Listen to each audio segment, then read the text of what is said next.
ಚಾಮರಾಜನಗರ ಕ್ಷೇತ್ರದಲ್ಲಿ ಬಿಜೆಪಿಗೆ Congress master stroke ನೀಡಿದೆ. ಸಂಸದ ವಿ ಶ್ರೀನಿವಾಸ್ ಪ್ರಸಾದ್ರ ಆಪ್ತ ಹಾಗೂ ಕುಟುಂಬ ಬಳಗ ಕಾಂಗ್ರೆಸ್ ಸೇರ್ಪಡೆಯಾಗಿದೆ.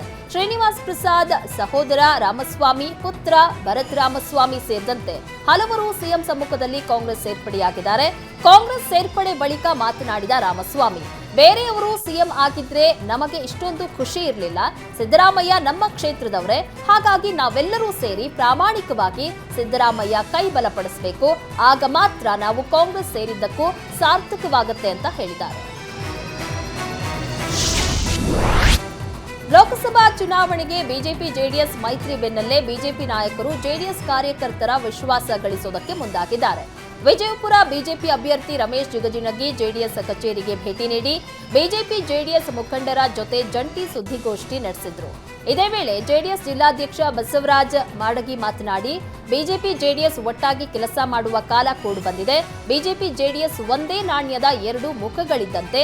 ದೇವೇಗೌಡರು ಮೋದಿ ಆಶಯದಂತೆ ಒಗ್ಗೂಡಿದ್ದೇವೆ. ಜೆಡಿಎಸ್ ಬೂತ್ ಮಟ್ಟದ ಕಾರ್ಯಕರ್ತರಿಂದ ಹಿಡಿದು ಎಲ್ಲರೂ ಮೈತ್ರಿ ಅಭ್ಯರ್ಥಿ ಜಿಗಜಿಣಗಿಗೆ ಬೆಂಬಲ ನೀಡುತ್ತೇವೆಂದು ಭರವಸೆ ನೀಡಿದರು. ಬಸವರಾಜ್ ಮಾತಿಗೆ ಸಂತಸ ವ್ಯಕ್ತಪಡಿಸಿದ ರಮೇಶ್ ಜಿಗಜಿಣಗಿ, ನನಗೆ ಹೊಸ ಮನೆಯಿಂದ ಹಳೆ ಮನೆಗೆ ಬಂದ ಅನುಭವ ಆಗಿದೆ ಅಂದರು.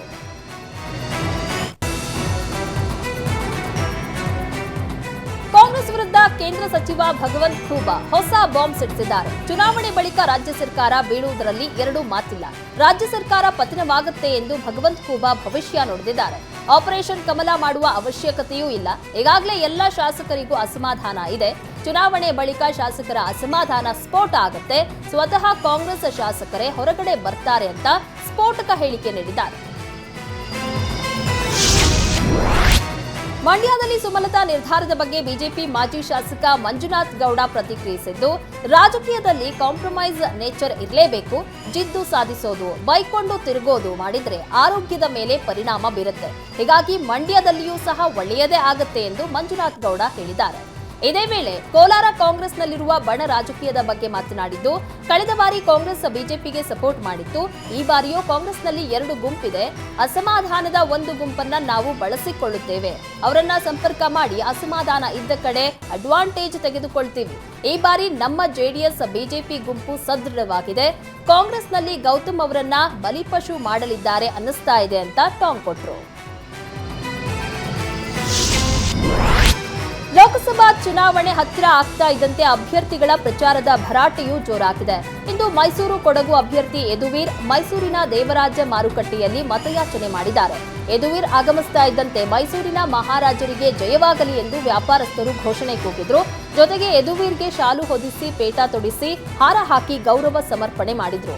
ವರ್ತಕರು ನಂಜನಗೂಡು ರಸಬಾಳೆ, ಸೇಬು ಹಣ್ಣು ನೀಡಿದ್ದಲ್ಲದೆ ಯದುವೀರ್ ಮೇಲೆ ಹೂವಿನ ಸುರಿಮಳೆಗೈದ್ರು. ಜನರ ಸ್ಪಂದನೆ ನೋಡಿ ಯದುವೀರ್ ಸಂತಸಪಟ್ಟರು.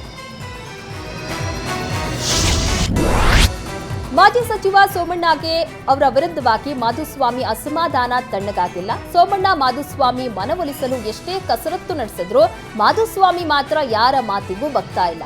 ಇದರಿಂದ ಸೋಮಣ್ಣ ಸಹ ಬೇಸರಗೊಂಡಿದ್ದಾರೆ. ಯಾಕೆ ಪದೇ ಪದೇ ಮಾಧುಸ್ವಾಮಿ ಅಂತೀರಾ? ಮಾದಪ್ಪನೇ ನನ್ನ ಜೊತೆ ಇದ್ದಾನೆ, ಸಿದ್ಧಗಂಗಾ ಸ್ವಾಮಿಯೇ ನನ್ನ ಜೊತೆ ಇದ್ದಾರೆ. ಮಾಧುಸ್ವಾಮಿ ಪ್ರಚಾರಕ್ಕೆ ಬರ್ಲಿ ಬಿಡ್ಲಿ, ಯಾರಿಗೂ ಬನ್ನಿ ಅಂತ ಬಲವಂತ ಮಾಡಲ್ಲ ಅಂತ ಮಾಧುಸ್ವಾಮಿ ವಿರುದ್ಧ ಸೋಮಣ್ಣ ಅಸಮಾಧಾನ ಹೊರಹಾಕಿದ್ದಾರೆ.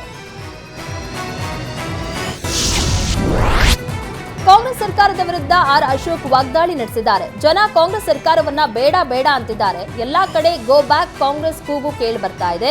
ಸಿದ್ದರಾಮಯ್ಯರಿಂದ ನಮಗೆ ಉಳಿಗಾಲವಿಲ್ಲ ಅಂತ ಜನ ಗೋಳಾಡ್ತಿದ್ದಾರೆ. ಚುನಾವಣೆಗೂ ಮುನ್ನ ಕಾಂಗ್ರೆಸ್ ಕಿತ್ತಾಟ ಬೀದಿಗೆ ಬಂದಿದೆ ಅಂತ ಲೇವಡಿ ಮಾಡಿದ್ದಾರೆ.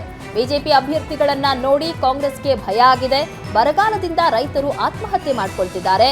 ಆದ್ರೂ ಸರ್ಕಾರ ತಲೆ ಕೆಡಿಸಿಕೊಳ್ತಾ ಇಲ್ಲ ಅಂತ ಕಿಡಿಕಾರಿದ್ದಾರೆ. ಕಾಂಗ್ರೆಸ್ನವರು ಎಲ್ಲರ ಕಾಲಿಗೆ ಬೀಳುವ ಪರಿಸ್ಥಿತಿ ಬಂದಿದೆ. ಸಿದ್ದರಾಮಯ್ಯ, ಡಿಕೆಶಿ ಇಬ್ರು ಸಿಎಂ ಸೀಟ್ ಮೇಲೆ ಟವಲ್ ಹಾಕಿದ್ದಾರೆ. ಒಬ್ರು 60,000 ಲೀಡ್ ಬೇಕು ಅಂತಿದ್ದಾರೆ, ಇನ್ನೊಬ್ರು ಮಂಡ್ಯ ಗೆಲ್ಲಬೇಕು ಅಂತಿದ್ದಾರೆ. ಈ ಬಾರಿ ಜನ ಕಾಂಗ್ರೆಸ್ಗೆ ಬಾಯ್ ಬಾಯ್ ಹೇಳೋದು ಗ್ಯಾರಂಟಿ ಅಂತ ಅಶೋಕ್ ಲೇವಡಿ ಮಾಡಿದ್ದಾರೆ. ಸಿಎಂ ಸಿದ್ದರಾಮಯ್ಯ ಸ್ವಕ್ಷೇತ್ರದಲ್ಲೇ ಸೋಲಿನ ಭಯ ಉಂಟಾಗಿದೆ ಅಂತ ಬಿಜೆಪಿ ರೈತ ಮೋರ್ಚಾ ರಾಜ್ಯ ಘಟಕದ ಅಧ್ಯಕ್ಷ ಎಎಸ್ ಪಾಟೀಲ್ ನಡಹಳ್ಳಿ ಟಾಂಗ್ ಕೊಟ್ಟಿದ್ದಾರೆ. ರಾಜ್ಯದಲ್ಲಿ ತಮ್ಮದೇ ಸರ್ಕಾರವಿದ್ರೂ ಲೋಕಸಭೆಯಲ್ಲಿ ಗೆಲ್ಲುವುದಿಲ್ಲ ಅಂತ ಗೊತ್ತಾಗಿದೆ.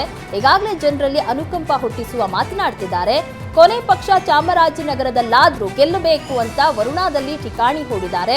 ಕಾಂಗ್ರೆಸ್ ಯಾವುದೇ ಕಾರಣಕ್ಕೂ ಮೈಸೂರು ಚಾಮರಾಜನಗರದಲ್ಲಿ ಗೆಲ್ಲಲ್ಲ. ಡಿಕೆಶಿ ಸಿದ್ದರಾಮಯ್ಯ ಕುರ್ಚಿ ತಿಕ್ಕಾಟ ಚುನಾವಣೆ ನಂತರ ದೊಡ್ಡದಾಗತ್ತೆ.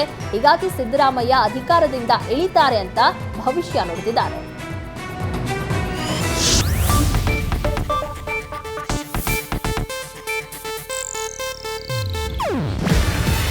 ಇದು ಏಷ್ಯಾನೆಟ್ ನ್ಯೂಸ್ ನೆಟ್ವರ್ಕ್ ಪ್ರಸ್ತುತಿ.